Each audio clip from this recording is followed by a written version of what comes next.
राजस्थान के भजनलाल शर्मा सरकार के नेतृत्व में नागरिक उड्डयन के क्षेत्र में किए जा रहे नवाचार और ठोस नीतिगत प्रयास प्रदेश में पर्यटन, उद्योग और क्षेत्रीय संपर्क को नई ऊंचाई देने जा रहे हैं। सहकारिता एवं नागरिक उड्डयन मंत्री गौतम कुमार दत्त की प्रभावी मॉनिटरिंग और दूरदर्शी सोच के चलते इस क्षेत्र में अभूतपूर्व गति आई है। ये रिपोर्ट देखिए। राज्य सरकार द्वारा अधिसूचित नागरिक उड्डयन नीति 2024 इस दिशा में एक मील का पत्थर साबित हो रही है। इसके तहत फ्लाइंग ट्रेनिंग ऑर्गेनाइजेशन के लिए भूमि लीज आवंटन की स्पष्ट नीति बनाई गई है, जिससे प्रशिक्षु पायलटों को आधुनिक प्रशिक्षण केंद्र उपलब्ध हो सकेंगे। कोटा में नए ग्रीनफील्ड हवाई अड्डे के निर्माण के लिए 440.6461 हेक्टेयर भूमि भारतीय विमानपत्तन प्राधिकरण को निःशुल्क हस्तांतरित की गई है और इसके निर्माण की प्रक्रिया प्रारंभ हो चुकी है। यह हवाई अड्डा न केवल कोटा बल्कि आसपास के जिलों की आर्थिकी को भी नई दिशा देगा। राज्य सरकार ने विमानन क्षेत्र में निवेश आकर्षित करने के लिए एफटीओ, एमआरओ और एयरो स्पोर्ट्स जैसे क्षेत्रों में कुल 15 समझौतों के एमओयूज पर हस्ताक्षर किए हैं। किशनगढ़ में एक एफटीओ का संचालन शुरू हो चुका है, जबकि भीलवाड़ा के हमीरगढ़ में भूमि आवंटन के बाद निर्माण कार्य जारी है। जयपुर हवाई अड्डे पर राज्य टर्मिनल निर्माण के लिए केंद्र सरकार ने 12,778 वर्ग मीटर भूमि आवंटित की है, जिसका निर्माण कार्य जल्द शुरू होगा। इसके अलावा किशनगढ़ एयरपोर्ट के विस्तार के लिए आवश्यक भूमि और सहयोग भी प्रदान किया जाएगा।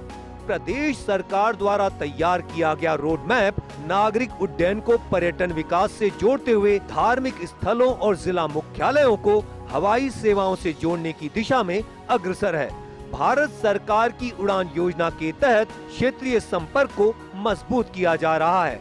जिन जिलों में वर्तमान में हवाई पट्टियां नहीं हैं, वहां भविष्य की जरूरतों के अनुरूप भूमि आरक्षित की जा रही है। साथ ही प्रमुख धार्मिक और पर्यटन स्थलों पर हेलीपैड निर्माण की योजना बनाई गई है, जिससे तीर्थ यात्रियों और पर्यटकों को त्वरित और सुरक्षित आवागमन की सुविधा मिल सकेगी।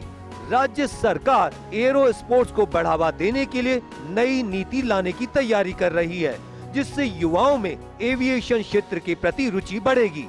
साथ ही दूर दराज के क्षेत्रों में आपातकालीन चिकित्सा सहायता के लिए एयर एम्बुलेंस सेवा शुरू करने की भी योजना है, जो ग्रामीण और दुर्गम क्षेत्रों में जीवन रक्षक सेवा सिद्ध हो सकती है।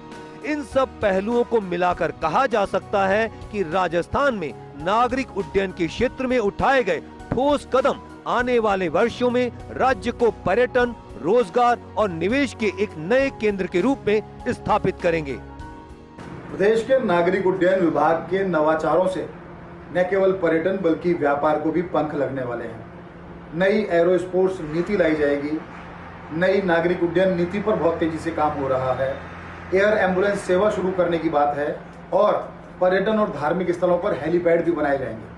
पिछले दिनों मुख्यमंत्री भजनलाल शर्मा की अध्यक्षता में जो बैठक हुई, उसमें नागरिक उड्डयन मंत्री गौतम कुमार दत्त और अन्य अधिकारियों ने नई नीति का रोड मैप सीएम के सामने रखा। जल्द ही जब नीति तैयार हो जाएगी तो निश्चित तौर पर राजस्थान के अंदर पर्यटन और व्यापार को नए पंख लग जाएंगे। Nirmal Tiwari, First India News, Jaipur.